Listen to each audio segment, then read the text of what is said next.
are very prominent during this great event. Streamline your e-commerce business so you can focus on growing sales and strengthening customer relationships. Learn more at fedex.com/e-commerce. Again, we're broadcasting live today throughout the day, starting now, of course, and going all the way through 6 o'clock with coverage of the WGC FedEx St. Jude Invitational. We had an amazing first round. The weather looks to be delightful again, maybe a tad warmer, but the sun is shining, and we are about, an hour and 15 minutes away from the first guys to hit the tee box at 1 and 10 to start round number 2, and some pretty low scoring in round number 1. On the program today, of course, we'll look back at round 1. We'll look back at the day at TPC Southwind and preview what's coming up day 2. We'll tell you some of the tee times for the most prominent players, the most prominent groups, and get you all set for your viewing pleasures out here at TPC Southwind. We'll be joined at 10:30 by Jessica Benson, sports anchor and reporter for Local 24 News. At 11 o'clock, we'll shift gears, talk some Memphis Tigers basketball with Drew Hill, the Tigers basketball beat writer for the Daily Memphian. We will play 10 in a row, the game show that has swept the nation, and I'll give you a hint. I'll give you a little hint. Since we're out here, it's golf week. It is a golf-related question. Of course, we'll wrap it up as we do all the time with one final thing. Got some NBA news to get into. We got some college football news to get into, some NFL news as all camps around the NFL are now open. Some the veterans have not reported yet, but for the most part, veterans and rookies are together at their respective camps. So we have a great show planned for you today. Of course, we'd love to hear from you. We're very interactive. You can hit us up on the First Bank phone lines at 360-8255, First Bank text line at 67129. And, of course, a big thank you to all our great sponsors of the golf tournament. Our title sponsor is Landers Ford for this week. Also, the Half Shell, Roosters Men's Grooming Center, First Bank, Jason's Deli, Vantage Point Golf Center, Memphis Paints, Blue City Cafe, Miller Lite, Edwin Watts, Ronnie Grozani's, Gatlin Insurance, Curry and Jerk, and Schrader Orthopedic and Stem Cell Treatment Center. Again, a big thank you to all of our terrific sponsors. Eli, one day in the books, one round in the books, and now getting ready for the second round, which, of course, with these golfers out here, all 63 of them, they don't have to worry about a cut line. No, there's no worry about that. They're all here for the weekend. We know that. And looking at the trusty Weather Channel app for the day, they've got a projected forecasted high today of 86. We'll take it. With partly cloudy or mostly sunny. I still haven't figured out what the difference is. There's a sun with a cloud, so both. Pick one. But yeah, I mean, it's basically going to be around in the mid-80s all day long. So another just absolutely beautiful, fantastic day out here. Yesterday was awesome. It was funny because I was with some people, and we were walking in some of the air-conditioned tents, and then in years past, whenever you walked out of one of the air-conditioned tents, you always had to get prepared because as soon as you walked out, it just kind of took your breath away because you'd go from like 60 degrees because they keep some of these tents really cold. It was always that just wall of heat. And yesterday, like, you'd walk out, I'm like, I don't there's not much difference. It doesn't really feel like I've walked outside. It just absolutely amazing stuff yesterday weather-wise. Well, after our show wrapped up, a buddy of mine met me here, and we walked the course, and we followed the groups. And I did not go into an air-conditioned tent, if you will, until I finally went into the media center when I wrapped up the day. So I didn't feel the need to have to cool off. It was that comfortable. And when you get into these stands, and many of them now, they've added the cover. So you're in the stands. I was at 16 for a while with my buddy, watching these guys go for the green and 2, try to get an eagle. Nobody did while I was watching, but I'm sitting with the roof on top, with the cover, and it was fantastic. But I did make a rookie mistake for a guy who has covered the golf tournament in Memphis. I don't want to say this event, obviously, because the event has changed. But I have covered every golf tournament since 1996, many of them on local television. And I made a rookie mistake, Eli. Not only did I not bring a hat, I did not put any type of sunscreen on me. So as I got home last night, I was burnt pretty good. And even though it's a little bit more comfortable, a little bit less humidity, Make sure you take advantage of that. They have the Blue Cross Blue Shield tent, which is right next to us. I'm sure you can go in there, and there's other places around the course where you can get sunscreen. Make sure you put the sunscreen on. Wear a hat. I made a stupid mistake. That is a rookie mistake. Right, isn't it? A hat is necessary. I don't do sunscreen, but the hat is a absolute 100% necessity out here walking around because, when you got a bald head, it fries easily. Yeah, I get that bald spot as well. The head's closer to the sun, and it burns easier. But no, it was yesterday was fantastic. Obviously, John Rahm firing a unbelievable, fantastic round. Again, the scoring conditions again today, absolutely perfect. There is not even the slightest hint of a breeze right now. It is perfectly calm. Course is still soft. Going to be a little firmer than yesterday, and it will get a little firmer each day. But these guys can throw some darts, and John Rahm was doing that yesterday with his 8 under par 62 to take the first round lead. Some really good stuff from John Rahm in his first round on the golf course. What I want to know is, and I went back to our media guide last night, and I was looking through it for the tournament, and obviously it's kind of strange because you have the old WGC at Bridgestone in Ohio, and you have that coupled with everything that's going on in the FedEx St. Jude Classic history. And it's just, what's what. But anyway, I look back at the TP Southwind scoring record, and they still have, and it may still be the record, I'm not sure, but the Jay Delsing 61 in 93 and the Bob Estes 61 in 2001. When was the course revamped? 2004, 5, somewhere in that range. So it went from what, par 71 to 70? No, I don't think it changed. It still stayed. I think they always had played number 5 as a par 4. So okay. So what my question is, since they renovated the course, what is the low 18-hole score? Rahm shooting the 62 yesterday. Delsing and again Estes have the record according to the record books at 61. I think that may have been the low yesterday. I don't know that anybody's. I don't know if there's even been another 62. I don't.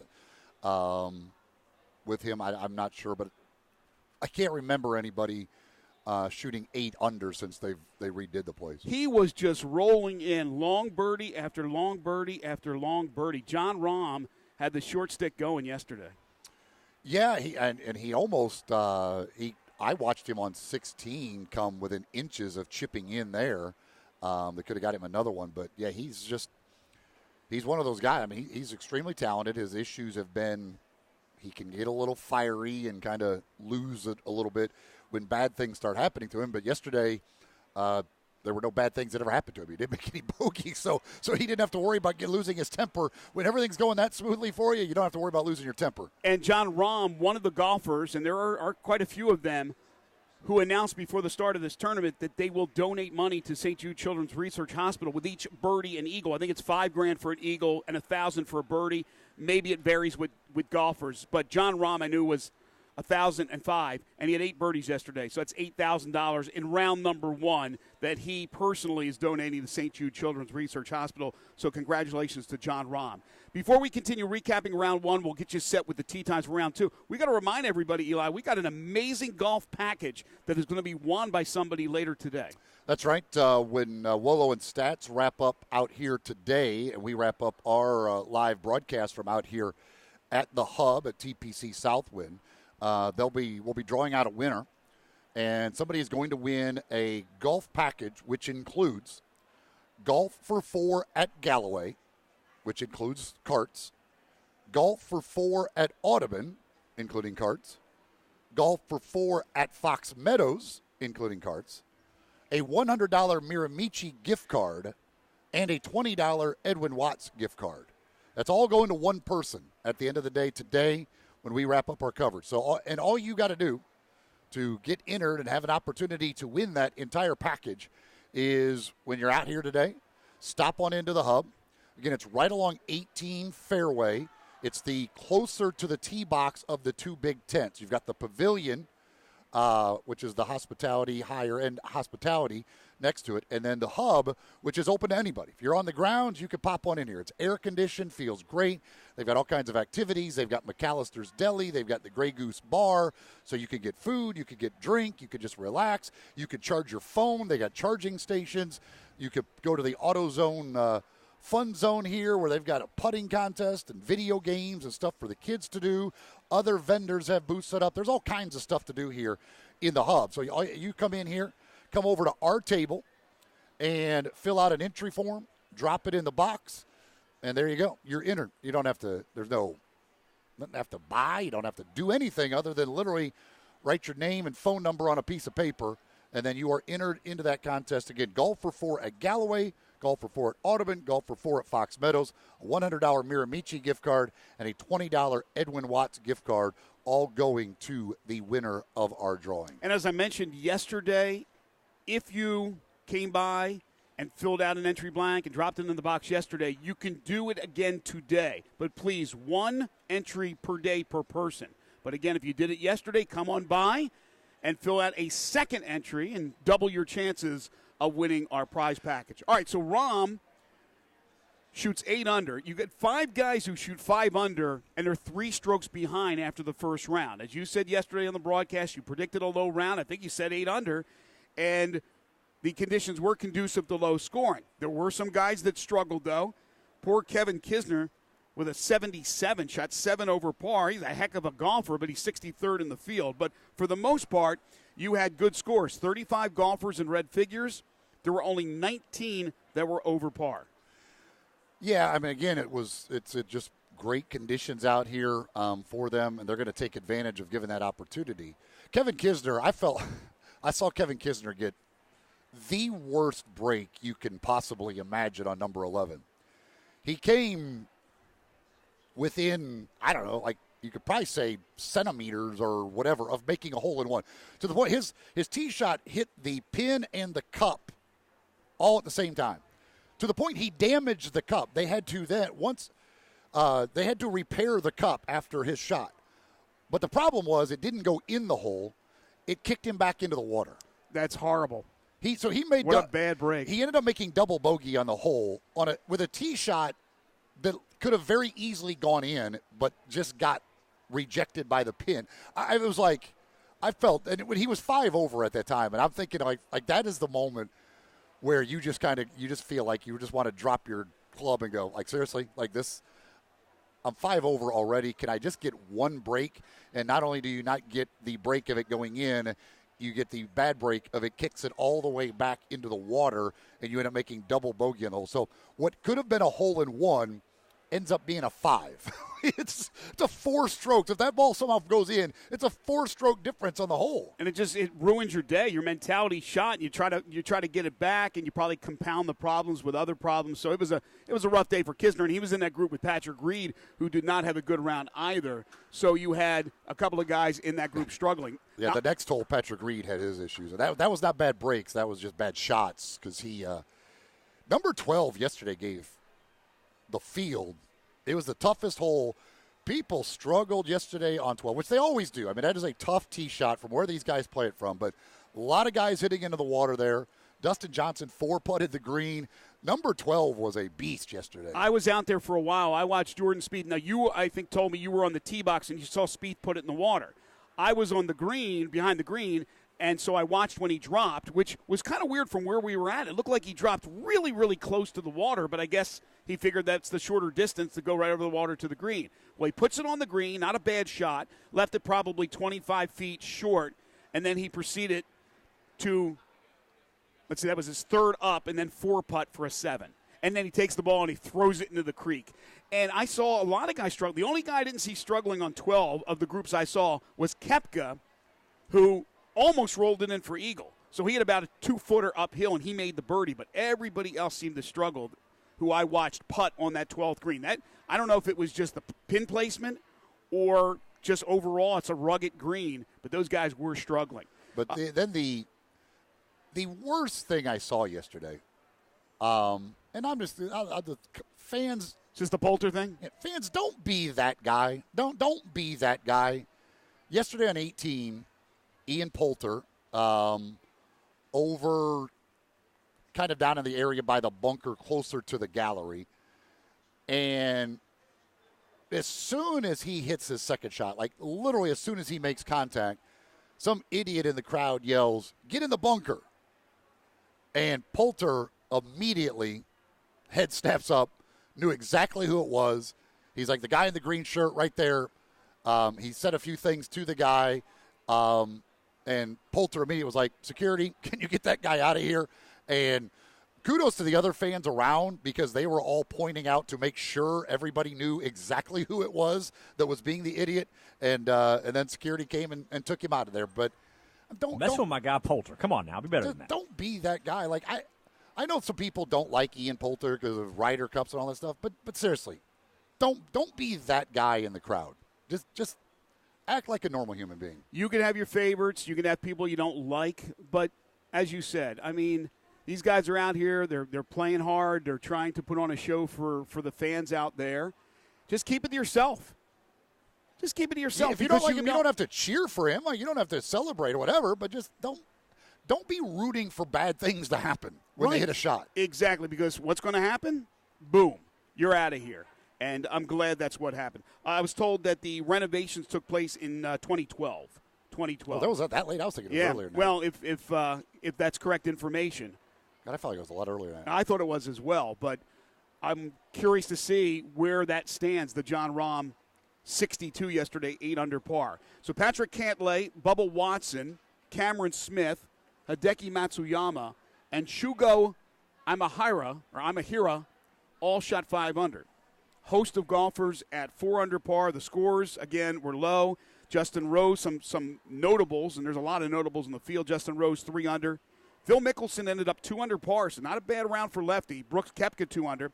Dustin Johnson got it back to 1 under, as did Rory, who at one time was 3 over. Jordan Spieth, even par. He was 3 under at one point. And Jason Day had not a great round. He was 2 over par, but certainly not out of it. But you're staring at a 10-shot deficit after the first round. So right now they're all chasing Mr. John Rahm, who's off to a great start. But let's give you some tee times here for round number 2 as you get ready to head out here to TPC Southland so you know exactly what's going on. But it was absolutely what I thought it would be yesterday as I was out there walking around the course. You had to strategize. You had to figure out, all right, I'm going to be here. I'm going to get ahead of the crowd. I'm going to watch these guys.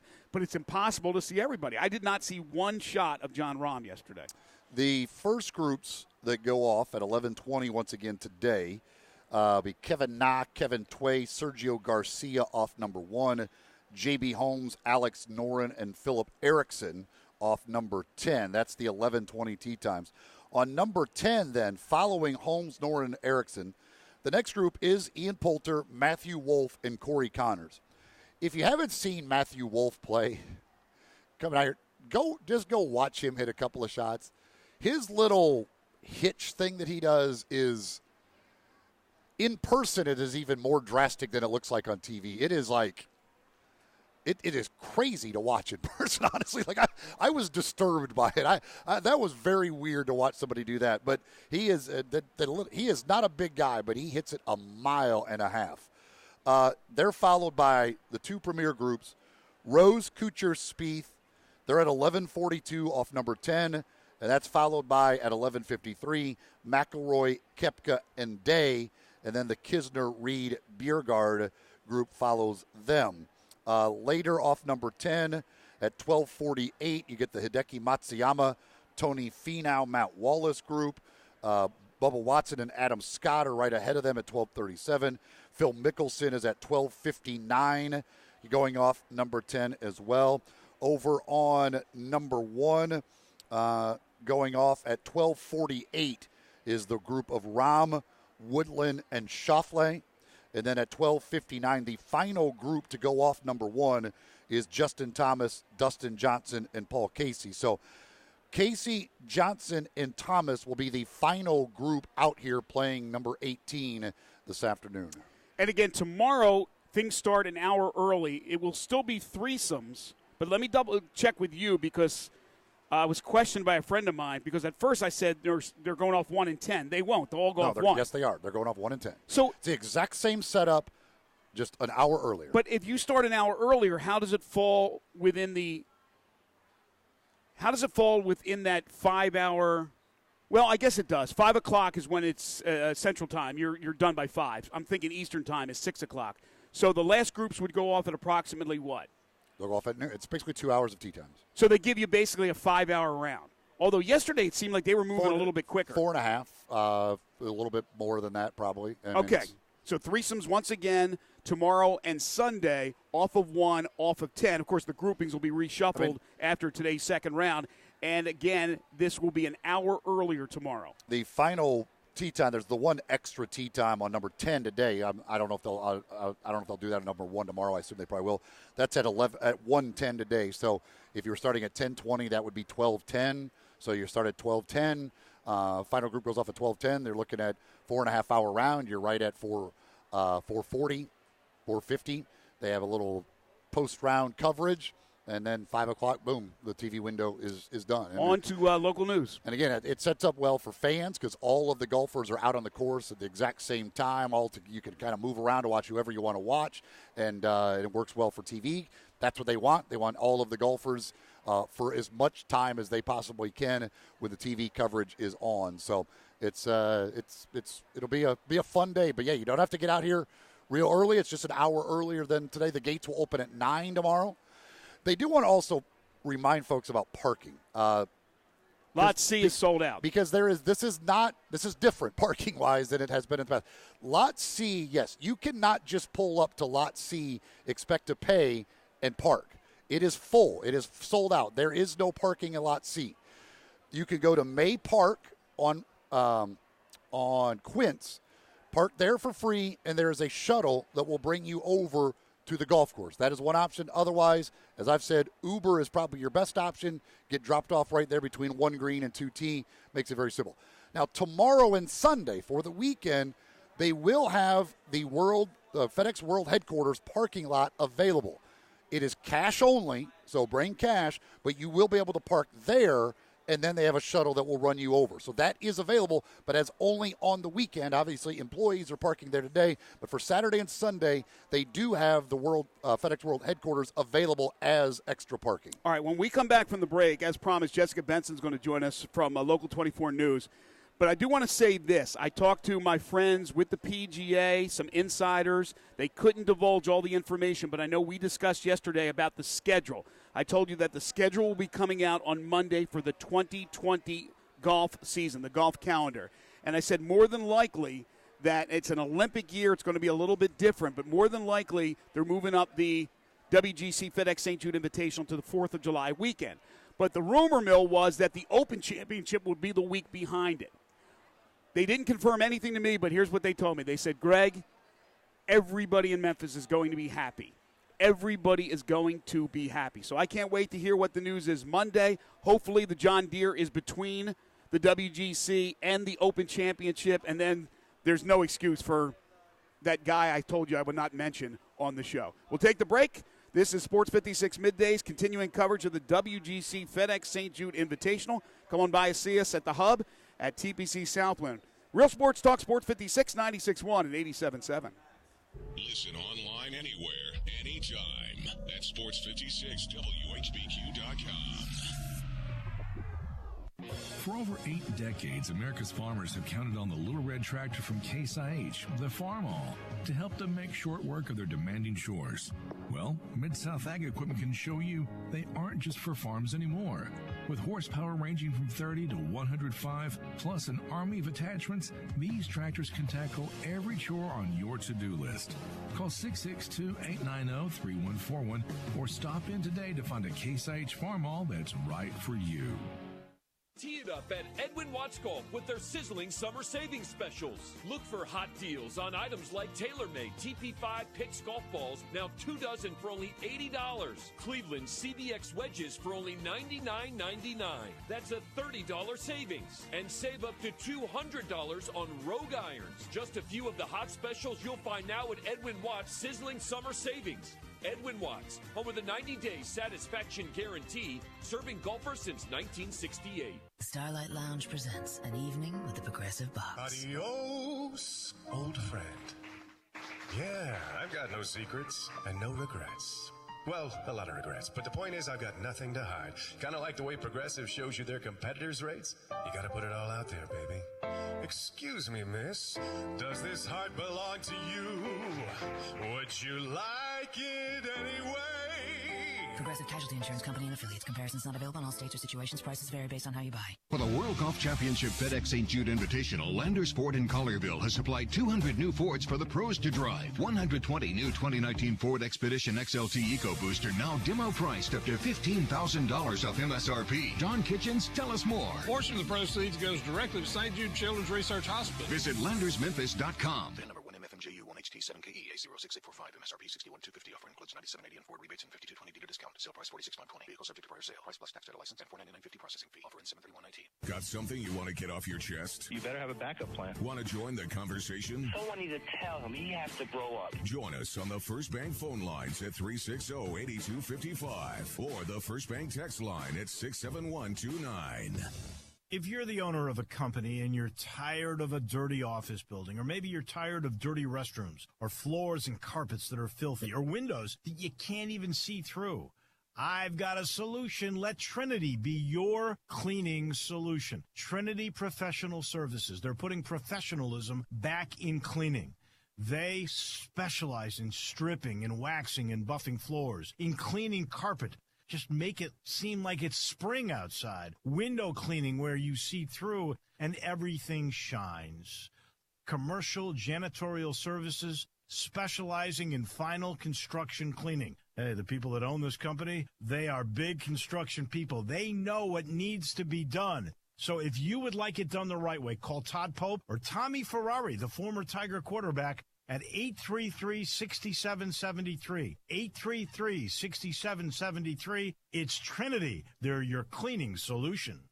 Now, back to Sports 56 Middays, delivered by FedEx. This hour is also brought to you by Yesterday I Davis stayed till Motor the Home very end Parts. yesterday. Here once Today again I'm by are old Greg team. Gaston and Eli Savoy.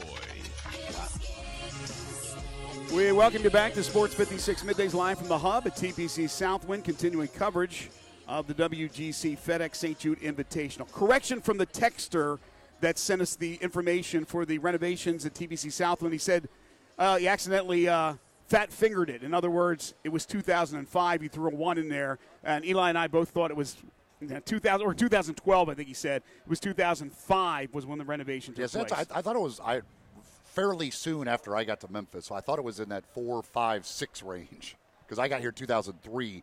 Couldn't remember how many tournaments there were before they did it, but I didn't think it was many. No, and I remember after Cook went incredibly low that one year, the talk had already started that they got to toughen up TPC Southwind for the best golfers in the world. And obviously, they have done that, although yesterday they did pretty darn well out here. We are very pleased to be joined by Jessica Benson, sports anchor, reporter for Local 24 News. You can follow her on Twitter at Local24. Jessica, so this is your third year covering the golf tournament as you enter your fourth year over at 24 and 30. From your vantage point, and I know it's going to be extreme, but the difference between the last 2 years and already what we've seen this year, we're not even to the weekend. Yeah, it is extreme, and it's one of those things where you kind of question yourself asking, like, am I overreacting to the differences between years? Because yesterday when you were watching that gallery grow, the gallery that was following Koepka, McIlroy, and Day, it started huge, and then it just kept growing and growing throughout the day, and you're looking at it, and you're like, am I wrong to think this is deeper than what you would have seen on a Sunday at a FedEx St. Jude Classic in years past? And I asked multiple people. I was running around because I didn't want to be wrong. I didn't want to not be accurate on this. And like you said, it's only my third year, so I thought, hey, maybe like I don't have the best memory. But everyone consistently said no. I mean, that gallery alone was what you would have seen in the leader group on Championship Sunday at a FedEx St. Jude Classic. Well, and the thing, too, is that what yesterday, what it made it even more difficult is because there are so many good groups. Yes. People are spread out more than they normally would because for the FedEx St. Jude Classic, you were probably going to have 1 or 2 groups at most that people were really following. Here you have 5-6 groups that there's going to be a lot of people. A lot of people want to follow Phil. A lot of people want to follow those guys. A lot of people want to follow Rom in that group. And so you had a lot of people spread out. That's what's always weird. So I have no concept of how many people are actually Me here. neither. I could not tell you a number. Because it's ever. such a big area and people are spread out over it. I don't know what you it is. can only do it really by your eyes and by the feel. But as Jessica was saying, I got to be honest with you. I'm walking around yesterday after the show with a buddy just as a spectator.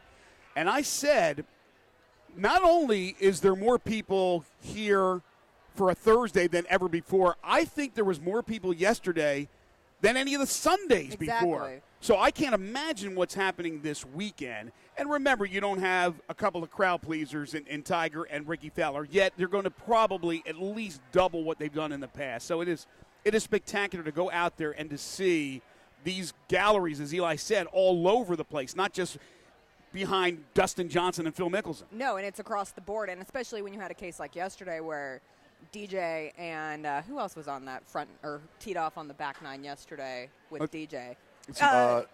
No, Phil was on the front nine too, but that group was back there. Justin Thomas. Yeah, was Justin with him. Thomas. Right, so you had a group carrying over. I mean, that was kind of the signature group that went off the back, and then on the front surrounding that Koepka group, then you had Spieth in the one before and Kuchar.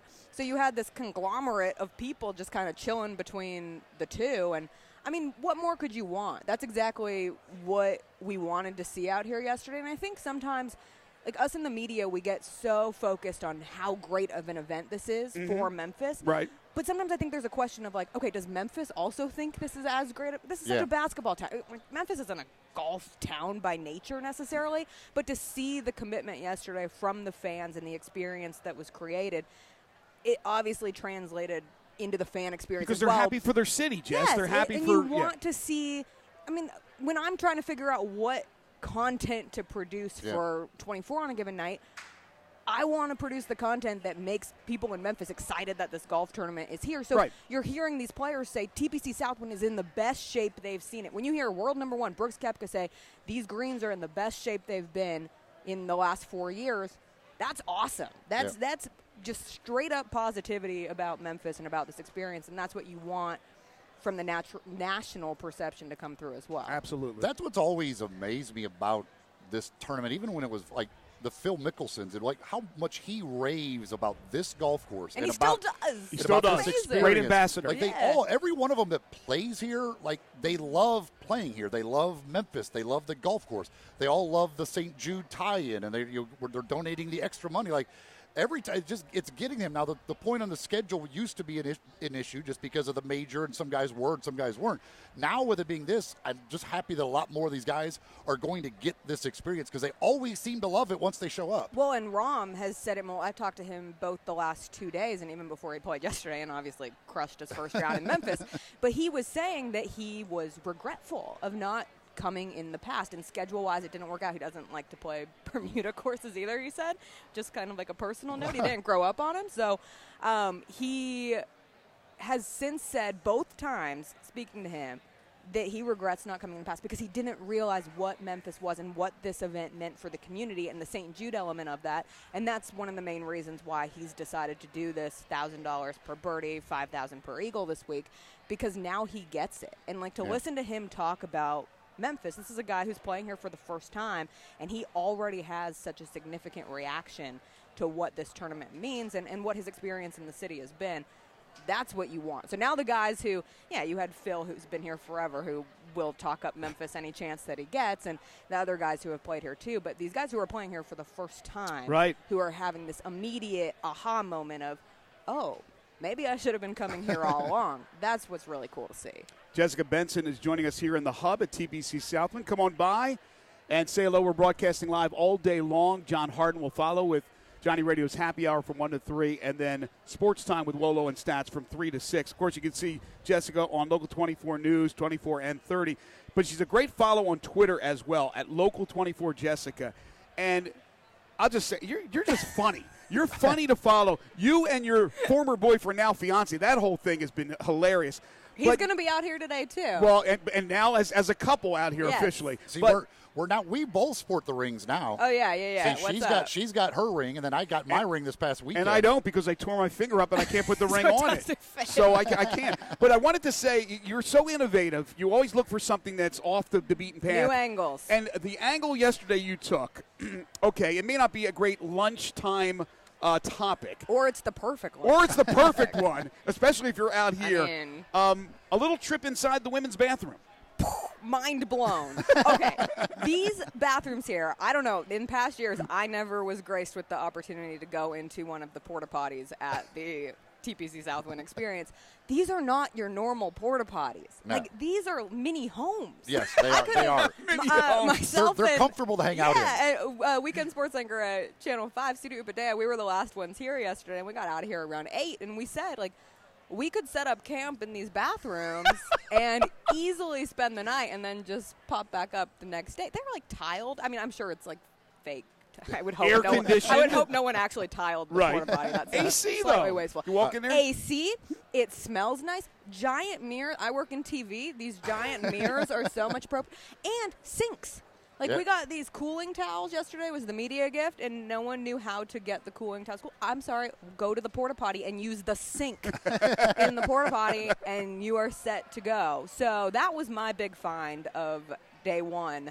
Hopefully we can have as intriguing of content here on day 2, but I'm not sure any place on this course beats the porta Yeah, potties. tough to top that one. You know, the thing, too, for you guys in TV especially, as you're trying to get, as you said, the soundbite kind of every day or whatever, it's also good, I guess, because in the years past, like, you're like, okay, I've got to – can we talk to Phil every day? Like, we need somebody else to talk to. And yesterday he didn't talk, so it would have been incredibly stressful. Yeah, in now past you year. literally have a choice of, like, 20 guys who are – you're more than willing. If you can get them to talk, that's going to be just fine. Yeah, it's actually – I almost think it's more stressful because the way that they have things wrapping up at the end – these guys are all bunched in the same groups. Oh, yeah, So they can kind of sneak out without necessarily having to go pick your through one the of the media. three. Yeah, so you got to pick one, and you better hope that they are in the mood to provide the perfect soundbite or the right soundbite. But it's nice now because sometimes in the past you would get guys trailing in and you'd get them just to get them. But now those guys you got just to get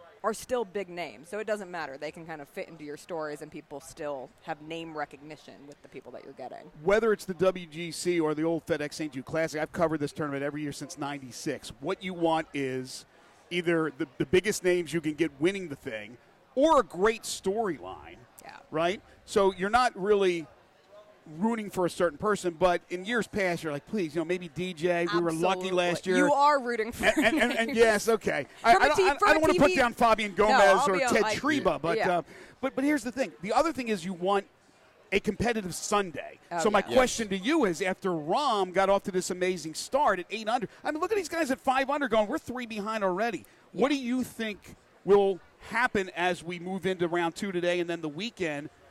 Do we have a competitive Sunday, or is there going to be a runaway like Lowry did last week in the Open? Well, I will say that I immediately regret, because, I mean, we all give our picks of who we're going to win.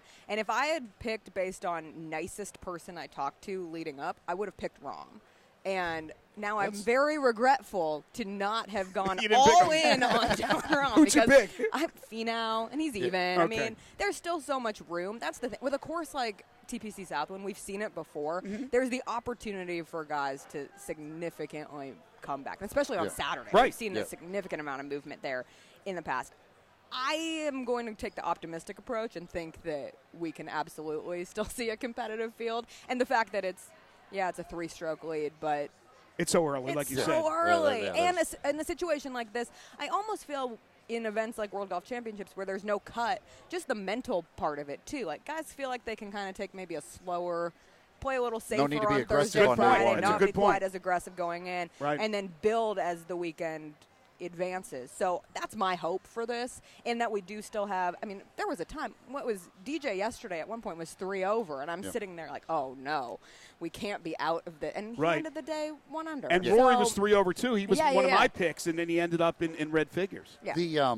I'm glad to hear that what you say about Rahm, because I do think John Rahm, I think a lot of golf fans probably think he's not that nice of a guy because he's a hot-tempered 1000%. guy. They probably think he's kind of a little standoffish. But yeah, as you said, like he seems like he's a very nice guy, really. Yes, and to go back to what I was saying earlier, that him totally buying into this Memphis experience, like he doesn't have to say these things. But the first day that I talked to him on Wednesday after he wrapped up his last practice round, he said, I almost regret not coming here in past years because now I see how much it means. And then following up with him yesterday after he had made that pledge to do the donations to St. Jude, he said the exact, again, it makes me regret not having been here in the past. And that's just, again, like we get into such cliche talk here and there, and I think that was one of my other. I picked Finau, but I like McIlroy because he's been so open and honest, and coming off of what happened at the Open, it's been refreshing to hear someone talk like a human person on the golf course as opposed to just the standard yes and no hearing. Yeah, I mean, Brooks Koepka is like he has that. That's his thing. That's just completely his thing. Like, him and what's Dustin your favorite Johnson. barbecue? I have a chef. That is the most Brooks Koepka answer you could have possibly asked for. But so from McIlroy to see that, and then from Rahm to have another guy who seems to really be open to kind of like giving a piece of himself along with the performance that he's giving on the course this weekend. It's refreshing. And yeah, when I told my dad's a massive golf dude. And when I told him that John Rahm was a nice guy, he's like, really?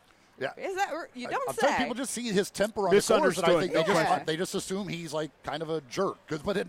He gets angry like the rest of us when we hit bad golf shots. Bad golf shots? Yeah, exactly. But I think that's one of the really cool things about this event is for us in the media, we really are given such an insider look into these guys as people. Like you're so close. I mean, Chris, my fiance, was actually out here yesterday too on his off day, but he was saying, this is an event where just because you're the local media, you don't feel like you're like cast off to the side. You're just as much in the middle of it as the national guys are, and you get that close-up access, and you're able to see the personalities better, and you see them throughout the tour, and you see them on TV. But to see them here, how they interact with fans, how they go out of their way to make someone else's day, I think that's a really undervalued part of seeing these guys up close here in Memphis. That's one of the things, too, I just love about the PGA Tour and having an event like this is for fans, like you can literally hear the conversations golfers are having. Like you can stand there at a tee box and listen and just hear what they're talking about, either whether it's with their caddy or if they're waiting. Like I was standing on number 14 tee box, and Jim Furyk and Webb Simpson are just sitting there having a conversation about golf, about life, whatever.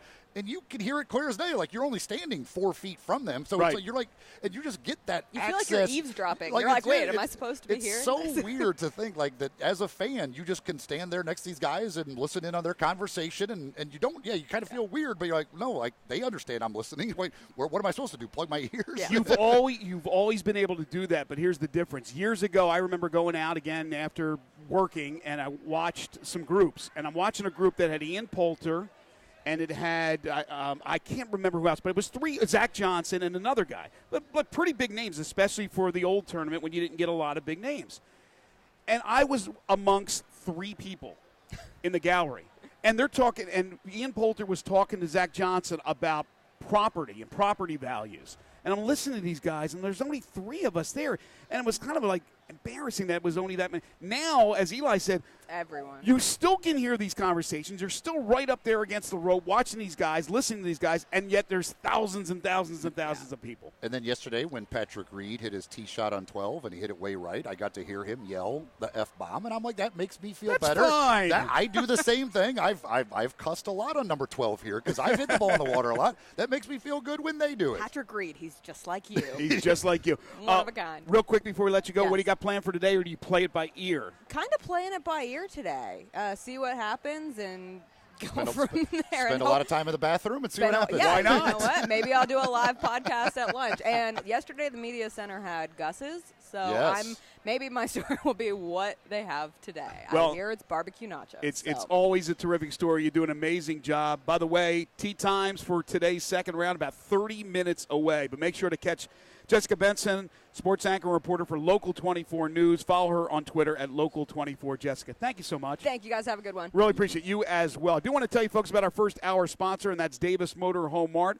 one of the top 10 Tiffin dealers in the entire United States, but they have all the big-name brands like Winnebago, Coachman, Puma, Highland Ridge, and Tiffin. Right now they got a big blowout sale going on all their 2019s because they're making room for their 2020s. It's a family-owned and operated business. They have customers from all over the country and from Canada that come to Memphis to buy a beautiful motorhome from Davis Motorhome Mart. As I mentioned, 7.5 acres of beautiful motorhomes. But they got the travel trailers, the fifth wheels, the toy haulers, and towable half-tons as well. Everything from 27 feet up to 45 feet in length. You can get them all tricked out any way you want them.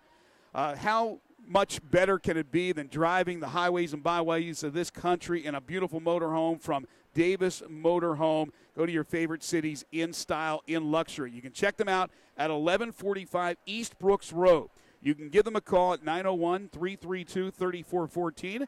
When you do, please tell them you heard it here on Sports 56 Middays, or check them out online at davismotorhome.com. It's Davis Motorhome Mart. We'll take a break, come back and wrap up hour number 1, continuing coverage of the WGC FedEx St. Jude Invitational. This is Real Sports Talk, Sports 56, 96.1 and 87.7. Take Sports 56 with you on your phone or tablet. Download our official Sports 56 app today. At CarMax, when we say we buy all the cars, we mean it. Over the last 20 years, we've purchased millions of cars from coast to coast. In the last year alone, we've bought a mountain of Mercurys, an armada of Nissans, a ton of Titans, an ocean of Pacificas, and a sea of Siennas. Not to mention a few Hellcats and a couple of Tornadoes. So no matter what you're selling, CarMax is buying. And we'll buy your car even if you don't buy ours. CarMax. We buy all the cars. Hey fellas, this is Bill Russell at Russell Brothers Fine Jewelers.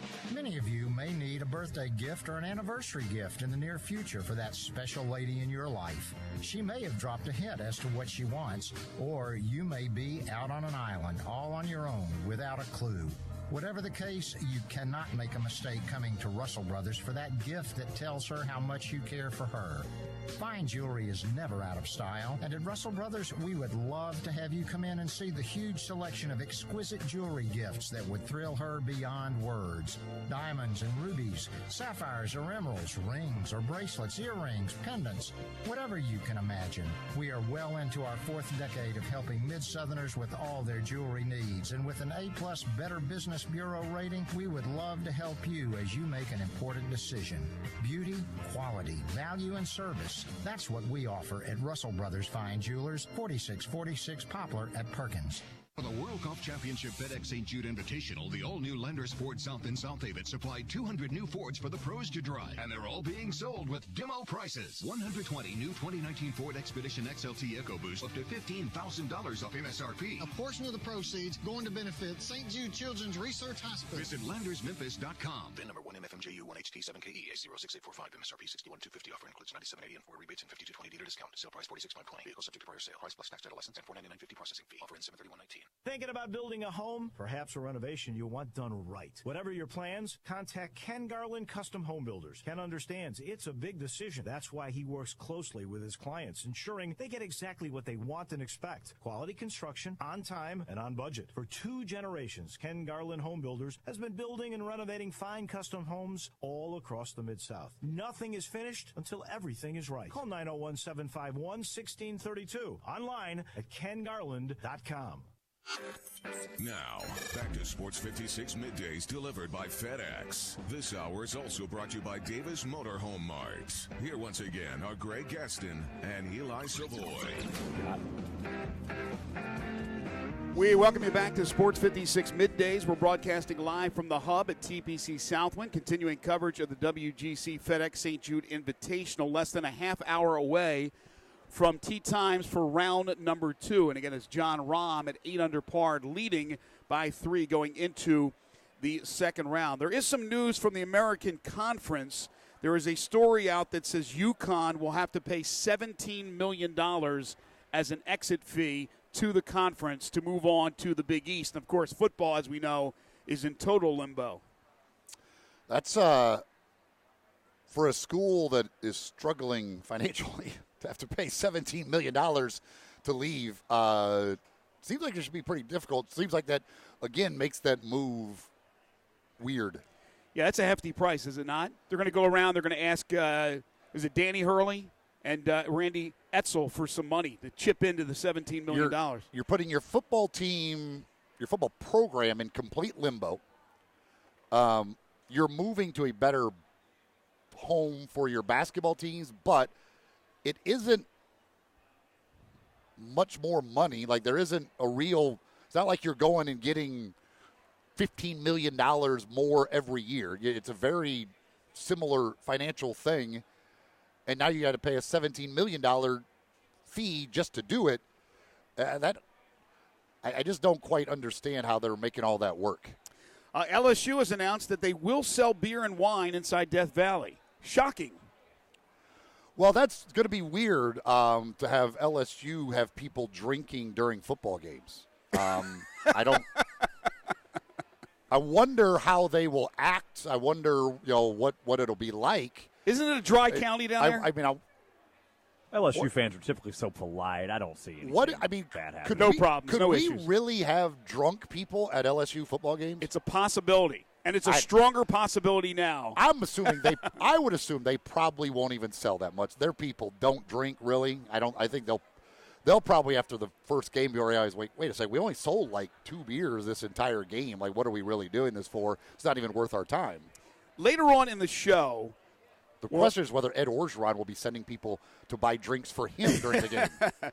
Later in the show, we're going to talk about college football traditions and who has the best traditions. That's a little bit later on. Of course, LSU, maybe it has something to do with alcohol intake.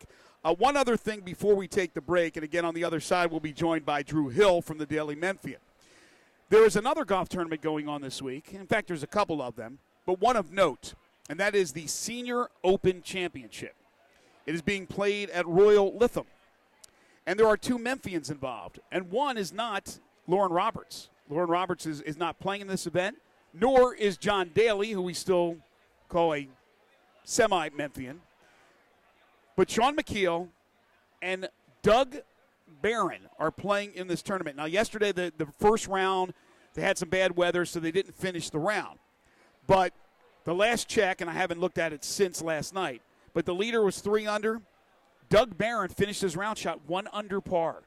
Doug Barron back to competitive golf on the Champions Tour. Sean McKeel, both these guys, friends of the show, shot 1 over par. Not bad at all when you look at the scores, if you feel like looking that up. But a good start for a couple of Memphians playing in the Senior Open Championship. Doug Barron's been playing some really good golf. He's been winning some tournaments on some little local tours and things like that. Been playing really, really good golf in his preparation for when he turned 50, which I think he just turned 50 on like Wednesday. Like right. He just got there for this, so really cool for him, and hopefully that could continue. Somebody did text in on the First Bank text line. They said, "Come on, Eli, it has to be okay to heckle Bubba Watson." No, even Bubba, don't heckle these guys. That's why I avoid Bubba. I don't even go watch him because I don't even want to be tempted to heckle anybody. And the other thing about Bubba Watson, I was going to mention this when Jessica was here, she was talking about getting to know the players and the real players and a little bit about what they do away from the golf course. Don Wade, who you hear every Tuesday on our program with the Daily Dish, wrote a story in the Daily Memphian about Bubba Watson. Maybe he's misunderstood Eli Savoy. Maybe that's the thing with Bubba Watson. He really is a genuinely nice guy, and you have been wrong the whole time. Everybody will tell you. Everybody tells you he is the most fake guy there is. I can tell you this, though. I was, as I said, walking the course yesterday, and when I would watch a couple of holes and just stand there, people next to me, I would overhear them, and they were like, "Yeah, watch Bubba Watson for the first 9 holes," or just got back from watching Bubba Watson. So he still has a nice little contingent of fans that support him. All right, we will take a break. When we come back, Drew Hill will join us. We'll talk Memphis basketball and also this latest news involving R.J. Hampton, who is not going to college. He's going to play, I believe, in China or Australia, wherever the hell he's playing. But he's getting a big sneaker contract, a big multi-million sneaker contract. Will this be a trend of things to happen in the future? Drew Hill is next. This is Middays, live from the Hub at TPC Southwind, continuing coverage of the WGC FedEx St. Jude Invitational right here on Sports 56 Middays on Real Sports Talk, Sports 56, 96.1 and 87.7. Tee it up at Edwin Watch Golf with their sizzling summer savings specials. Look for hot deals on items like TaylorMade TP5 Picks golf balls, now 2 dozen for only $80. Cleveland CBX wedges for only $99.99. That's a $30 savings. And save up to $200 on Rogue irons. Just a few of the hot specials you'll find now at Edwin Watch sizzling summer savings. Edwin Watts, home of the 90-day satisfaction guarantee, serving golfers since 1968. The Home Depot Days of Doing Bath and Kitchen event is going on now, with everything you need to let the savings flow, like the Moen Genta 4-inch faucet in brush nickel finish for just $99. It combines a contemporary modern design with a spot-resistant finish for a beautifully clean look in your bathroom. Today is the day for doing and stylish updates at the Home Depot Days of Doing Bath and Kitchen event going on now. The Home Depot. More saving, more doing. Offer valid through October 5th while supplies last. Hey everybody, the All-Star Chevy Challenge is here. And I'm telling you, if it's a new Chevy you want, Olive Branch is the place to go, people. Take your best written deal from any Mid-South Chevy dealer to our friends at All-Star Chevrolet, and they will beat it. Or they're going to give you a free tank of gas for the win. So now that I got your attention, yes, July is All-Star Challenge month, when you get to let All-Star Chevy beat that deal on any new Chevy or even pre-owned vehicle you want. Just take the official written deal from any other Chevy dealer, not that one your friend wrote down at the bar, and take it to All-Star Chevy in Olive Branch. It's that simple. Not only that, they have the best testing ground of any other Chevy dealership, and when you head to All-Star Chevy, you know you got the best deal. So find new roads to All-Star Chevrolet in Olive Branch and take the All-Star Challenge. Not in South Haven, it's gotta be Olive Branch. Or go to allstarautogroup.com right now and be amazed by all the hot new Chevys and pre-owned vehicles they have in stock. Don't miss the All-Star Chevy Challenge. You will thank me later.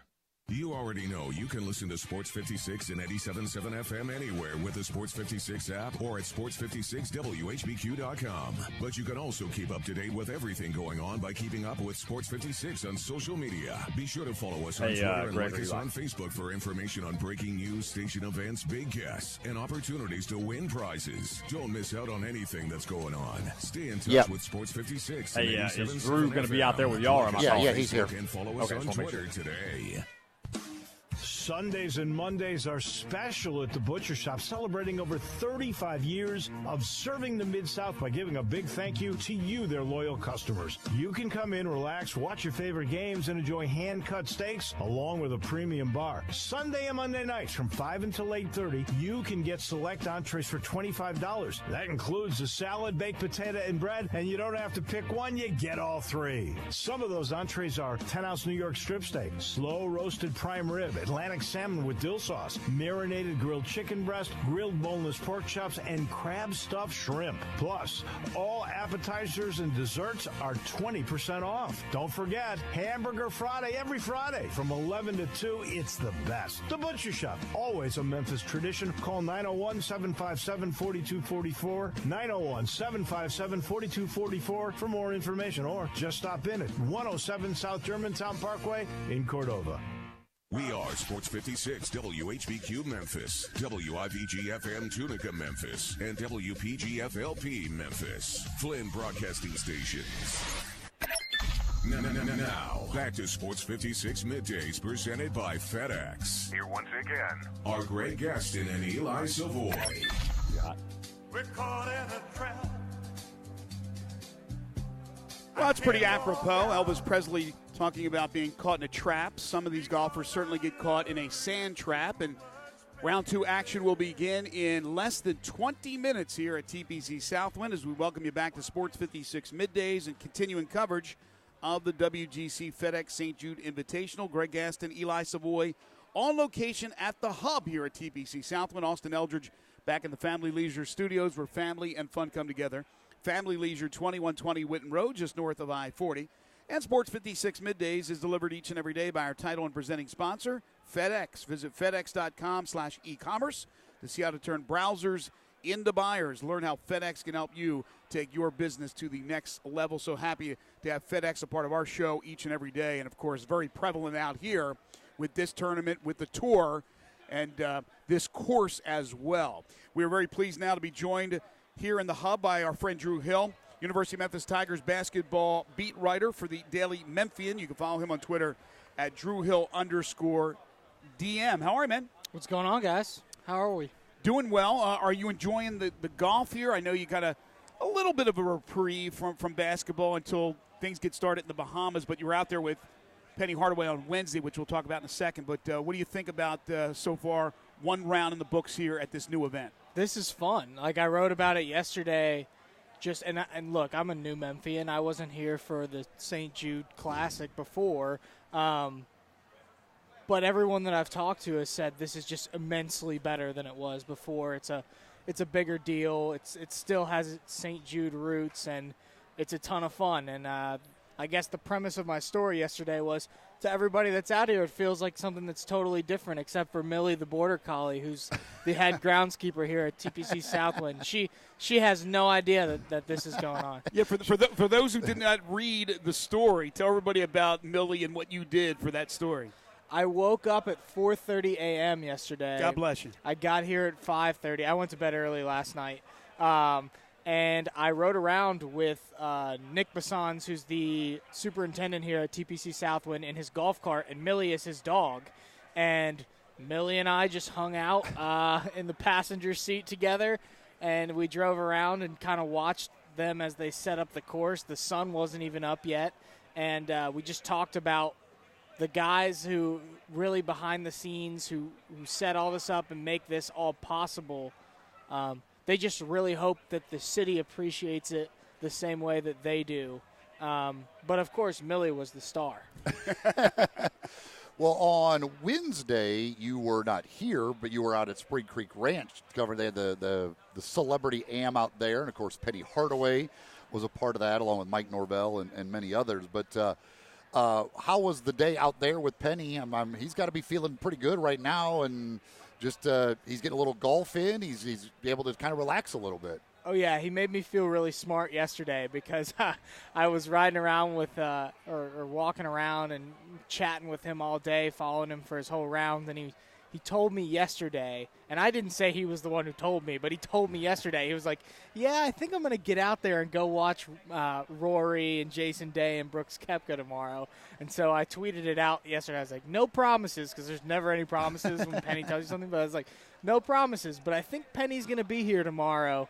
But no, he was just in a great mood. He's been a member at Spring Creek for 19 years, he said. He's got his own name on his golf cart. I mean, he was perfectly at home yesterday, which Penny is always good. He's always good in the press conferences, but when you talk to him in a setting like that, it's like he's just even more comfortable. You never know what he's going to say, and he was great, as always. And I spent half the day following him and half the day following Mike Norvell, and it made for a ton of fun. Yeah, and I know the public was not invited to the Danny Thomas Celebrity Am, so you couldn't really judge it. But you had some big names. I mean, Terrell Owens is out there and others like that. In an Alabama hat, my alma mater. Really? I don't know. I don't know why he was in an Alabama Interesting. hat, but he was. But I guess my question, maybe it's not even a question. I'm just going to tell you as a fact. I can guarantee if the public was invited, even with all the other celebrities out there that are not normally in Memphis, Penny Hardaway would have the biggest following. No doubt. I mean, we talked about this yesterday. It's funny.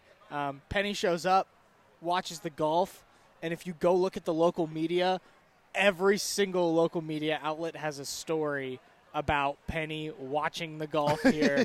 And it's just because anytime you put Penny Hardaway in a headline, and I don't mean this to be like, I don't want it to diminish anything that's going on here, but anytime you put Penny Hardaway in a headline, people want to read it, even more so than Jordan Spieth or whoever else in Memphis. That's just the reality of this. But it's a great event, and it's awesome that Penny came out here to support it because it's been really good to see. He was at the soccer game. He's supporting St. Jude at the charity. He's out here supporting the golf tournament. And, I mean, that if you're a Memphis fan or just a Memphian in general, I don't think you can ask for anything other than that because if it has to do with Memphis, Penny Hardaway will support it, and that's got to be good to see. Yeah, I mean, it's the two-way thing. Like, he is all about supporting everything Memphis. And as you said, this city right now, like, they can't get enough Penny Hardaway. Like, it is wherever Penny is, they want to see him there. They want to know what he's doing there. Like, there is a fascination level right now with Penny Hardaway that has reached an all-time high. Yeah, I mean, it's It's crazy, honestly. No matter what outlet you work at or whatever the topic is, he's the center of attention. He's the center of attention at a top 10 golf event in the damn world, and he's the center of attention. Well, let me ask you this. So the news comes out yesterday during our show, and, of course, we relayed it to everyone, about the attendance increase. Number one in the entire country. Mm-hmm. And by far, I think Marquette was second, about 3,000 less than Memphis. So you get this huge increase, which we all expected. Do you think now the national pundits who ripped apart the university for hiring Penny Hardaway and firing Tubby Smith would have a change of heart if you interviewed them all today? Some of them would, but part of the reason that they are national pundits is because they have their hot takes and they stick to it. And they stick to them. So, I mean, I would want to say yes. I just don't. Do you think Dan Dockich is not going to fight this? Right. To the bitter but how about end? if you How about if you hit them with truth serum? Boom. They had to tell the truth. Inside their brain, do they think, wow, we were wrong. This is a great move. Yeah, I mean, so long as nothing so long as they continue, nothing changes. Like, so long as they continue to get these recruits, people continue to show up to games. Right, no NCAA hit or anything like that. Yeah, no, as long as there's nothing like that. Like, there would be, I mean, what are they supposed to say at that point? There's more people in the building. More awareness. There's a better product on the floor. Right. There's more awareness, and the city loves the guy. So there's yes, I think if you hit them with truth serum, they would have to admit it. But are they actually going to admit it? Probably not. I think a lot of those people, and I've said this before, are rooting for them to underachieve this year. So they could say, see, I told you, like, okay, great, he got all the recruits, but he still didn't have any coaching experience, and that's what we tried to tell you. And what did he do with the recruits? Yeah, and newsflash, guess what? They're not going to be this amazing super team that has no chance of ever getting beat at the beginning of the year because they're all freshmen. Like, this team, as given the schedule that they have, you would think that they're going to win a lot of games. But that does not change the fact that when they start the season, they are going to be freshmen and sophomores. They're going to have their hiccups. Mm-hmm. It's going to happen. And when that happens, like you said, they're all going to go, see, I was right all along. Right, right. They're waiting from the fall. And then we'll see by March if they're actually right about that. Now, it was Penny who said recently, and I don't know who asked him or if it was during a presser or whatever, but he said, there's always that possibility I could start 5 freshmen. What do you think? I know this is pre-camp, this is pre-Bahamas. Do you think that that's a possibility, a strong possibility? Is it a possibility? Yes. Do I think they will start 5 freshmen the first game of the season? No. Do I think they might be starting 5 freshmen by the end of the season? Yes. It's just hard. It's just hard for me to picture, having a guy like Tyler Harris, a guy like Lance Thomas, not one of those two not cracking the starting lineup for me. That's just. And I haven't been in all these practices. Last year, Penny watched the beginning practices, and he determined that that Alex Lomax and Tyler Harris were the best 2 players in the backcourt, right? And they were freshmen. So I'm not saying that Penny is above playing 5 freshmen. Clearly he's not. He's come out and said that he's not. I just think that Tyler Harris is going to be improved. I think that as much as Lance Thomas has been talked up, there's a chance he could be in the starting lineup. I just don't see it where one of those 2 guys, if not both, are in the starting lineup for the first game. But we're going to see. We're going to get a big taste of this in the Bahamas. Yeah. So maybe that'll help clear things up. But for now, until I see these guys, that's just the way I'm going to think. If you were guessing right now, who do you think you could guarantee right now will start the first game? Like, not the whole 5, but who do you think absolutely starts game 1? Well, James is starting. James Wiseman's starting. Boogie Ellis is probably starting. Precious Achua is probably starting. So those are your 3. The talk about DJ has been incredible, that they've said he's awesome in practice.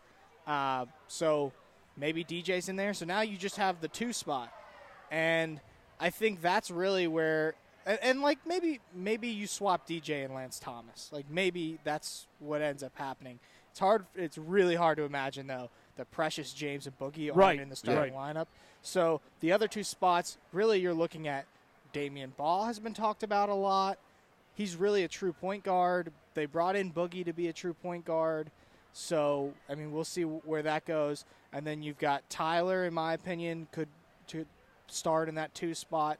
And then you've got Lance Thomas and DJ. So we'll see where they go. Lester Quinones, of course, is another option at the 2, but he's coming off of a foot injury, still getting in shape. I think that it's more likely you'll get Damian Ball or Tyler Harris there at the beginning of the year just because of that. But by the end of the year, Lester is obviously going to be a big piece for them. It's very interesting that you talked about those 3 bigs, and likely they won't start altogether. It doesn't seem likely that Wiseman, Achua, and Lance Thomas would start all 3 of those. But they could. They could. It's the same argument, but conversation I've had, and I think Eli, you were off. We had a conversation about the Grizzlies situation where I said, you can't start Valanciunas, Jaren Jackson Jr., and Brandon Clark. And some people argued that you can. I said, no, I don't think you could start those 3. And I don't think I guess you can, but I don't see them starting the 3 we just talked about. So it's very similar as far as those 3 bigs. All right, so the Bahamas, right around the corner. And I know a lot of people are wondering, and they're hoping, they got their fingers crossed, that somehow they'll be able to see these games live streamed or some way. Is there a possibility that this could happen? Okay. I'm going to bring some good and some bad news. Ladies and gentlemen, Drew Hill with good and bad. I'm not breaking news, but this is what I've heard. So what I've heard about the Bahamas TV situation is that they are working on it still. That's a little bit concerning to me because we are 16 days now away from leaving for the Bahamas. So they are still working on it. They are trying to get it on TV or streamed. So, maybe you'll see it on Facebook or ESPN3 or whatever. They are trying. But I have also heard that it is also a real possibility that they could not have any way of showing these games to people too. So, they're trying, but there's no promises that anything is going to get done, which is extremely interesting to me, which is all the more reason that you should follow along at dailymemphian.com because I will be down there and filling in everybody on all the action. So you're saying there's a chance. Right. You should follow along with this guy no matter what. But just a follow-up question, who's working on that? You said the university. Who is, okay. The university, yeah. So they would like to do that if it's possible. Right, yeah. You got a rough life, man. Having to go to the Bahamas for work is tough. I never pictured myself in this situation a year ago, so it's pretty nice. I already have my passport. It's going to expire soon because I've only left the country one time in my life, and my picture I'm about 10 years old or 12 years old or whatever. So, but no, I mean it's going to be a ton of fun. The Daily Memphian sending 3 people down there, so we'll have everything covered. Wow, sounds 3? Sounds like we're going to get a lot of access, a lot of chance to be around the guys and whatnot. So it should be a ton of fun. I heard you guys will be limited to 4 umbrella drinks per day. Only 4.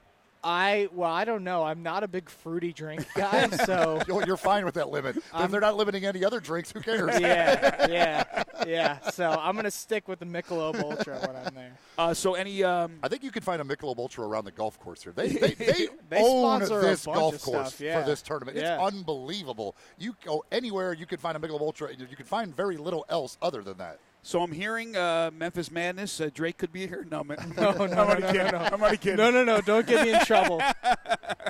So what? I mean, around the nation, and I'm sure you've talked to a lot of people. What do they think about what's going on at Memphis? I mean, truly, what do they think about what's going on here? I don't know if I have a good answer to that. Honestly, I mean it. In terms of recruiting, if we're talking about 16 to 18-year-old kids. Yes, I am. 100% they think that this is awesome. Like, I wrote a story from Peach Jam.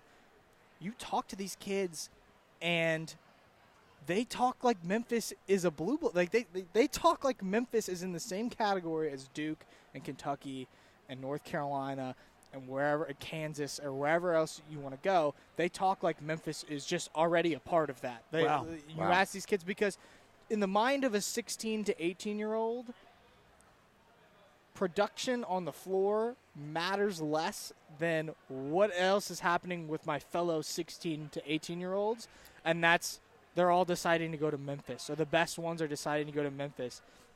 I actually want to mention this because when we went to Peach Jam, Terrence Clark, who's a 2021 player who's talked about reclassifying, spoke super highly of Memphis and Penny. He spoke super highly of them in April, too. And Evan Daniels of 247 Sports had a great story yesterday with Terrence Clark, who mentioned that it's an even better possibility that he could reclassify. And in the story, and I wanted to give Evan credit for this, is he, totally hypes up Memphis more than every other school. So if he ends up in this 2020 class, it's going to be super, super interesting because I would really like their chances to get him, and he's a top 3 player in the class. Gosh. So it's amazing. Like, every one of the top players, they're in. They have a chance, it seems like, with every one of the top players. Right. You mentioned you were down at Peach Jam, and a number of area guys, because Memphis continues to produce these terrific players. So some names certainly that people are interested in. Kennedy Chandler, Matthew Morrell, the West Memphis young man, Chris Moore.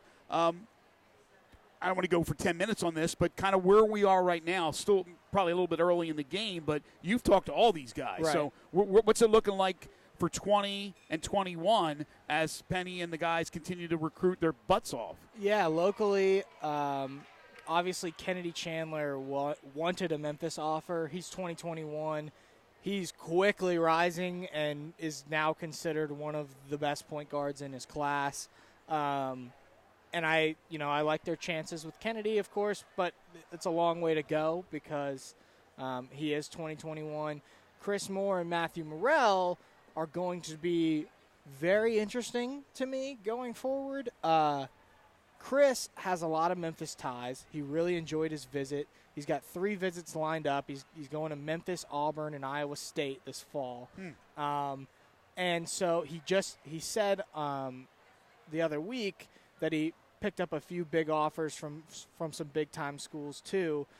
But I think for Chris, it's going to come down to is Memphis going to want him the most, or is Memphis going to have enough big-time recruits to where they don't prioritize him the way that he wants? He's deciding in the fall, so maybe he commits early and that doesn't matter at all. But he'll be interesting to follow. Now, Matthew Morrell, it's a lot of the same story. It's not to discredit Matthew because I think the staff loves Matthew. I don't think they're going to stop recruiting Matthew completely, but it's going to be a matter of who prioritizes him the most and whether or not Memphis is going to make them their top priority when they have other guards in the class, like potentially Terrence Clark and Jalen Green and other guys, is going to be a storyline to follow for sure. So those two are going to be interesting. Now, Kennedy, he's a ways out, but he's going to be considered in that top class, where Matthew and Chris are great players, but they're not top 15 type guys. Do you think anybody verbally commits before the early signing period? Because some may wait till the later signing period to sign, but do you think anybody will, early in the fall, will commit to Memphis, maybe at Memphis Madness or anything like that? No, I don't think so. I don't think so because these top recruits, these big names, they wait to the last second. It doesn't make any sense for them to do anything other than wait to the last second because all the schools are willing to wait on them. So they're going to wait. And no, I don't think they'll have any verbal commits by October. So I guess since you weren't up early today playing with any dogs, what's your story for today? I don't know yet. I don't want to totally give it away, but I guess my competitors aren't listening to the show because they're out on the course right now. But no, I was thinking like Hideki Matsuyama is a very interesting character, and obviously there's a big contingent of Japanese media in town often to follow Yuta Watanabe. And as you guys may not know this, Penny is a huge star in Japan because he played a regular season game over there. This was right around, during the Jordan years, and Japan was like looking for their Jordan, and Penny went over there and played a regular season game in the Tokyo Dome and became an instant star. So the Japanese, they love Penny, they love Yuta, and they love Hideki Matsuyama. So I don't know if you guys have gotten out yet much on the course, but he's got a huge following of Japanese fans following him around, and I find that fascinating. And Memphis is becoming the hub of famous Japanese athletes, and that's kind of cool to me. It is not shocking. It doesn't have to be a guy as good as Hideki Matsuyama. It could be the guy who's last on the money list, and they come out and they follow their athletes. No, seriously. It is unbelievable. Okay, and then the final thing I want to ask you was what I teased to begin the segment. So R.J. Hampton, who was one of those guys that Memphis was pursuing, decides that he's going to go play professionally before he'll be ready for the draft and eligible for the draft, next draft. So he's going to play in Australia. But over the weekend, or actually a couple days ago it was announced that he's going to have a huge sneaker deal in China with a company, Li Ning. 5 years, multi-million dollars. And then he'll enter the NBA draft next year. Do you think until they change the age limit and they get rid of that and you can go right from your high school to the NBA, which everybody believes will happen in a few years, do you believe the next few years we could have a few more of these guys doing what R.J. Hampton is doing? Yeah, it's a possibility, but I wouldn't put my money on a ton of guys doing it just because there are other options and there aren't a lot of R.J. Hamptons out there. Like, there are good players, but R.J. is dominant. Like, he dominated that first Nike session. There was nobody on the floor even close to him at the first Nike session in April. And his dad just decided, look, we're not playing AAU ball because we've moved on from this. Right. And so you don't have a lot of guys like that. So you go to Australia, but you don't know you're going to get a multi-million-dollar shoe deal when you get over there. I mean, maybe the top of the line guys will consider it. But are we so naive that we don't think that these guys know that they're going to be in the NBA a year down the line and that they're going to be making millions of dollars anyways? It just seems to me like it's not completely necessary. But if I can see why somebody would want to do it, it's millions of dollars now versus millions of dollars in a year. Right, that money's coming. But exactly. Here's the thing, though. Would Zion Williamson, straight from high school, without the 1 year at Duke, would he have gotten the richest rookie sneaker deal in history? No, because he doesn't get the exposure he gets at Duke. Exactly. So that 1 year really benefited him. He is Drew Hill, University of Memphis Tigers basketball beat writer for the Daily Memphian. Does an unbelievable job. You can follow him on Twitter at DrewHill_DM. All right, go out there and chase a dog or whatever you have to do. Yeah, chase Hideki Matsuyama. Thanks, my friend. Yep, appreciate it. We will take a break. We continue from the hub at TBC Southland after the timeout. Our continuing coverage of the WGC FedEx St. Jude Invitational. Round 2 is officially underway. You're listening to Middays on Real Sports Talk, Sports 56, 96.1 and 87.7. Sports 56 now has 2 FM homes. You can now Greg. find Real Sports Talk on 96.1 as well as 87.7 on your FM dial.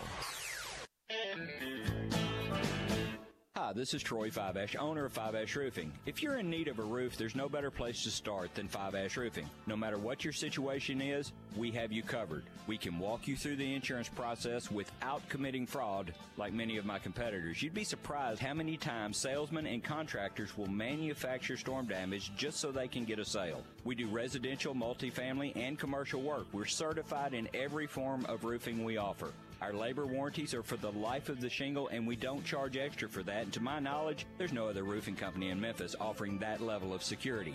And if that's not enough, we offer a best price guarantee. We are the official roofer of the University of Memphis Athletic Department and a proud member of the Tigers home team. Five Ash Roofing, fair, honest, and ethical. 367-0050 or memphisroofer.com. Five Ash Roofing, it's what we do.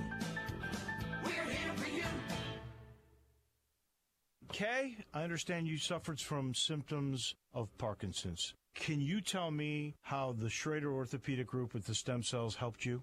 Stem cell had been something I had been researching for quite some time for Parkinson's, and I knew stem cell was something that was to be investigated, but when I heard about the Schrader Clinic and that they use your own stem cell, I knew that's what I wanted to do. I came up for my consultation and I said, I'm ready to go.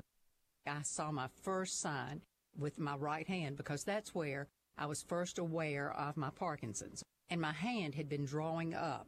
I did what I normally do, like stretching my hand out, and I stretched and stretched and stretched, and all of a sudden, both hands looked exactly alike. I know you went in for Parkinson's, but what else happened? Have TMJ dysfunction, and as I stretched my mouth and I kept stretching, I thought, it's not cracking, it's not hurting. So that was another benefit. Call 901-465-4300 and see how Schrader Orthopedic and Stem Cell can help you today. Tee it up at Edwin Watch Golf with their sizzling summer savings specials. Look for hot deals on items like TaylorMade TP5 Picks golf balls, now 2 dozen for only $80. Cleveland CBX wedges for only $99.99.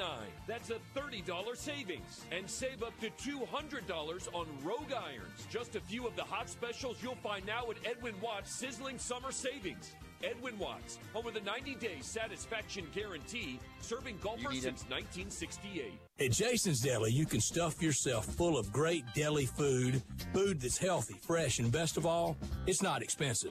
Jason's Deli is all about choice. Whether you're looking for a gluten-free menu, vegetarian sandwiches, healthy kids meals, or if you'd like to invent your sandwich via the build your own selections, Jason's Deli has you covered. And they only use fresh, wholesome ingredients. Choose from the club and specialty sandwiches, paninis, wraps, soups, salads, pastas, and much more. I love the cleanliness in the restaurant, the hospitality, and of course the cost. They have a huge salad bar and great soups, including Southwest chicken chili, fire roasted tortilla, organic vegetable, tomato basil, and many, many more. And if you're planning an event, their catering department is fantastic and can handle any size party. Go check out Jason's Deli's 4 locations. On Ridgeway in the Park Place Center, that's my favorite, on Germantown Parkway in Cordova, at Poplar and Highland, and on Goodman Road in Olive Branch. For the World Golf Championship FedEx St. Jude Invitational, the all-new Landers Ford South in South Haven supplied 200 new Fords for the pros to drive, and they're all being sold with demo prices. 120 new 2019 Ford Expedition XLT EcoBoost up to $15,000 off MSRP. A portion of the proceeds going to benefit St. Jude Children's Research Hospital. Visit LandersMemphis.com. VIN number 1MFMJU 1HT7KE A06845 MSRP 61250. Offer includes $97.80 and 4 rebates and $52.20 dealer discount. Sale price $46.20. Vehicle subject to prior sale. Price plus tax title license and $499.50 processing fee. Offer in 731.19. Got something you want to get off your chest? You better have a backup plan. Want to join the conversation? Someone needs to tell him he has to grow up. Join us on the First Bank phone lines at 360-8255 or the First Bank text line at 67129. Yeah, what's up, Austin? Hey, are y'all doing 10 in a row in this hour or third hour? Third hour. Presented Okay. by Thanks. FedEx. Here once again Are Greg Gaston and Eli Savoy. Let's do it. We welcome you back to Sports 56 Middays. We are broadcasting live from the hub at TPC Southwind. We're here until 1 o'clock. We'll be followed by Johnny Radio's Happy Hour. And then Sports Time with Wolo and Stats. So we'll take you all the way up till 6 o'clock. Round 2 action is underway. But again, we're giving away this tremendous golf package. And all you have to do is come by and fill out an entry blank, and you may win it. That's right. As you're out here watching some golf today, swing on by the hub. Great place to come by anyway, just to maybe you want to cool down a little bit. Maybe you want to get yourself something to eat or something to drink. Maybe you need to charge your phone. They've got all of that available, plus other activities and things to do in here right along the 18th fairway at the hub, which, again, is open to everybody. If you're out here, anybody can come on in here to the hub.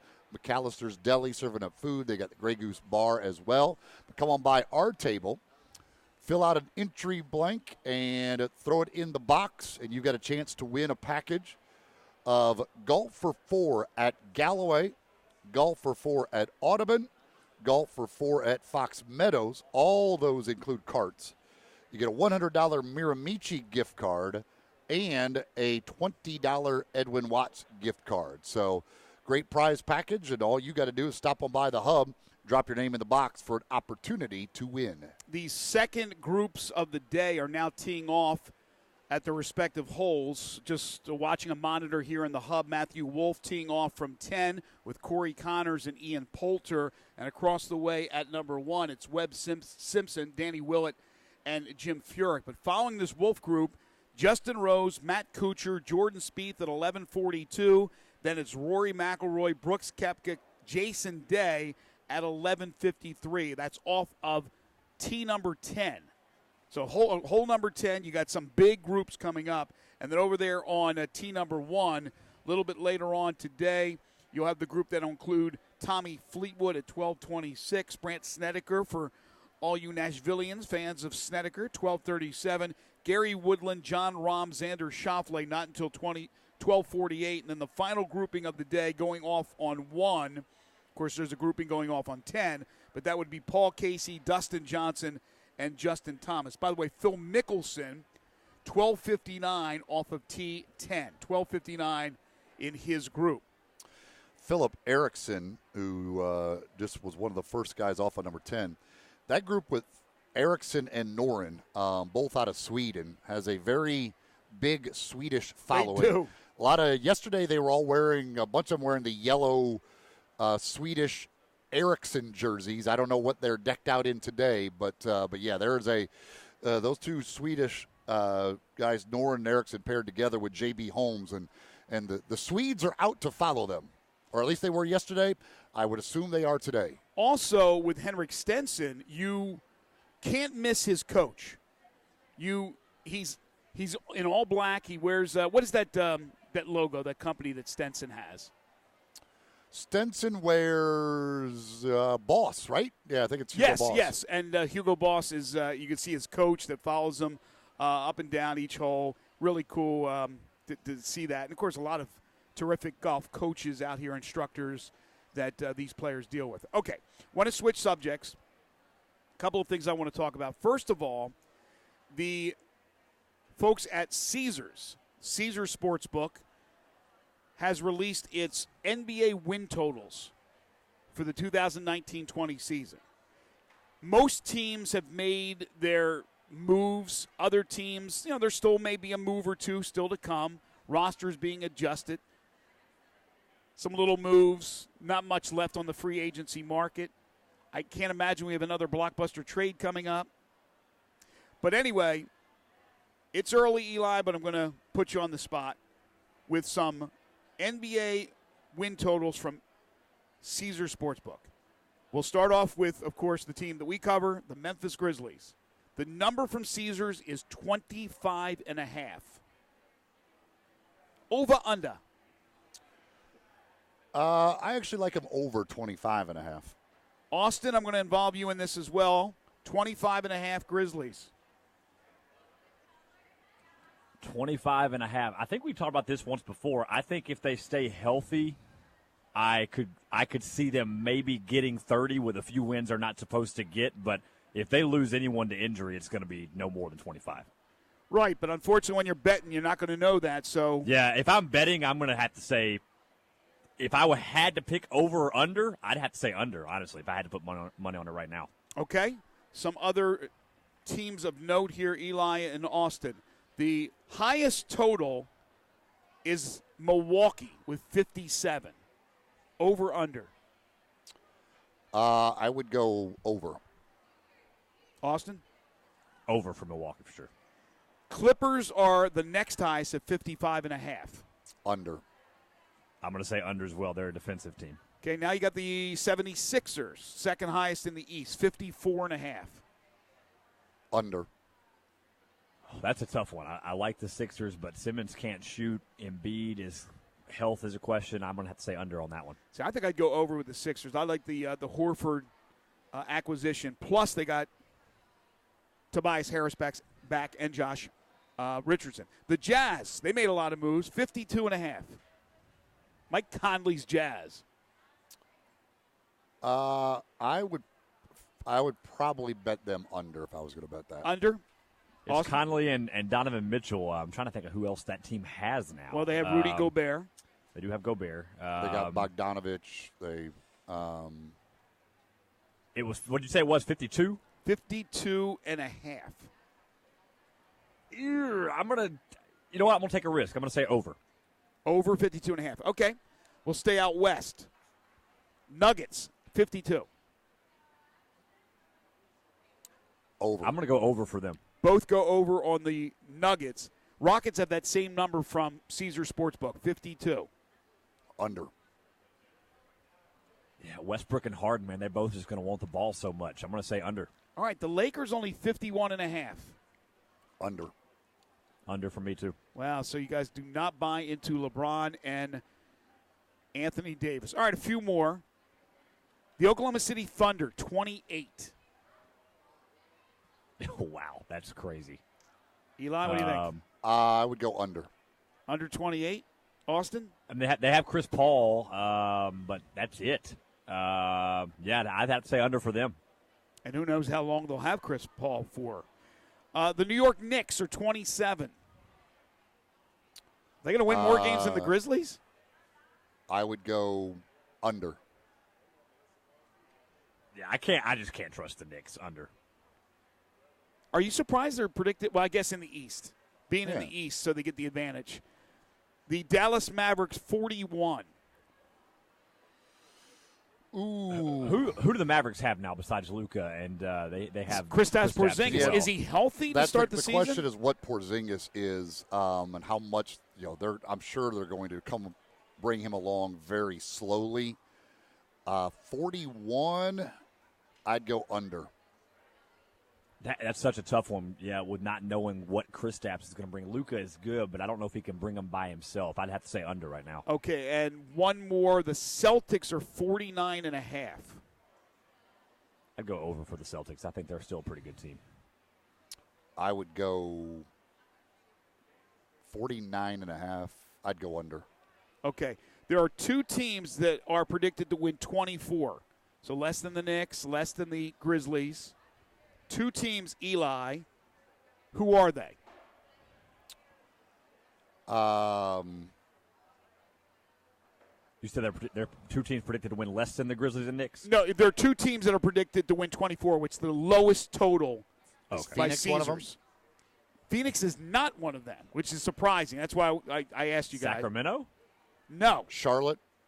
Charlotte's one. The other one's probably an obvious one once it pops into your head. It's not the Wizards, is it? Not the Wizards. Eastern Conference? Eastern Conference. Charlotte and I'm trying to. You guys know it. It's just not in your head. It's not in your brain yet. It'll pop in, and you'll go, yes, of course. I'm looking right now. I gotta. Bulls? No, Bulls are 30.5. Cleveland. There you go. Oh yeah. Yeah, Cavaliers and the Hornets at 24. So there you go. That's Caesar Sportsbook and their NBA win projections. One other thing before we take the break, and when we come back, we're going to talk about college football traditions. And this is when I want the help of our listeners. Really need it. Of course, you can text in at First Bank text line 67129 or call in First Bank phone line 360-8255. I'll tell you the subject when we return from the break. But last night, Major League Baseball, we were talking with Scott Miller about a number of things, including the Red Sox. The trade deadline's the 31st. The Red Sox are playing better, but they're not going to win the East. But can they get a wild card? And they got a big series with the Yankees that started last night, 4-game series. They win game one, 19-3.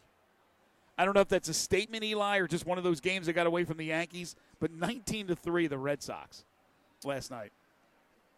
I mean, that happens in baseball today. It is really amazing. That's their worst defeat ever at the Red Sox, I believe. Oh, you mean the Yankees? Worst defeat? Wow. I think it's the worst defeat at the hands of the Red Sox in their entire history, I believe. Well, that makes sense. Yeah. If you just, on a daily basis, look at all of the baseball scores, it's really astonishing how many teams score double digits every day. I do that every night. I look at it. Last night there were 1, 2, 3, 4, 5 teams scored double digits. The day before, only 2. Day before that, there were 3, 4. I mean, you just go back every on day. And on and on. You're right. There is rarely a day goes by that at least one team doesn't score double digits. Austin probably knows this, but the Cardinals hit 12 home runs in their 3-game series against the Pirates. That's the most home runs they ever hit in a 3-game series. Yeah, I hope they didn't use them all up with these next 4 series coming up. Goldschmidt has hit a home run in 4 straight games. Who was it last night? Was it Nelson Cruz? Who hit the 3 home runs last night? Oh, I'd have to look. I didn't for see the Cardinals. No, in Major League Baseball, somebody hit 3 dingers last night. I don't know. Paul DeYoung 2 days ago hit 3, and then last night I want to say Nelson Cruz. And they were all 3 2-run shots too. When DeYoung, yeah, and I think crazy. The guy last night. I don't know why I'm thinking Nelson Cruz. I think that's right. He becomes the oldest player in Major League Baseball history to hit 3 home runs in a game. Yeah, it was Nelson Cruz. You're right. I mean, it's crazy what's going on. Of course, the Cardinals in that game against the Pirates won 6-3. And the other news was Troy Tulowitzki finally saying that's it. He's been with the Yankees. He's only been able to play 5 games. Of course, he put together a tremendous career with Colorado and then Toronto. But Troy Tulowitzki, at least one of the great offensive shortstops of all time. But overall, certainly he'll go down as one of the better shortstops in history. He has announced his retirement. Oh, and Colorado, he was unbelievable offensively, and just one of those guys, unfortunately, that injuries took their toll on him. But he was great offensively. I can't remember how this would work. If he goes to the Hall of Fame, would it be as a Rocky or as a member of all 3 teams? Well, I was just going to ask you, first of all, is he a Hall of Famer? I'd have to look at the numbers. I don't know. Just off the top of my head, I would say no. Yeah, I don't know what goes through his mind, Austin. We're trying to guess, but I would think Colorado. Well, he doesn't. Yeah, you would assume that's who he's known with. They Colorado. choose.